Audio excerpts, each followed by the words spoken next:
407 years ago, a father brought forth on this continent a new nation, conceived in liberty and dedicated to the proposition that all men are created equal.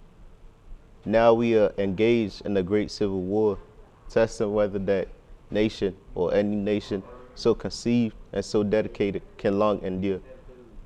We are met on the great battlefield at that war. We have come to dedicate a portion of that field as a final resting place for those who here gave their lives, that that nation might live. It is altogether fitting and proper that we should do this. But in the larger sense, we cannot dedicate, we cannot consecrate, we cannot hallow this ground. The brave man, living and dead, who struggle here, have consecrated it, far above our poor power to add or detract. The world will little note, nor long remember what we say here, but it can never forget what they did here.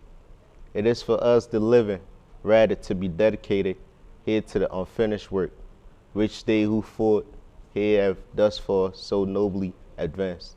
It is right for us to be here dedicated to the great task remaining before us, that from these honored dead we take increased devotion to that cause for which they gave the last full measure of devotion.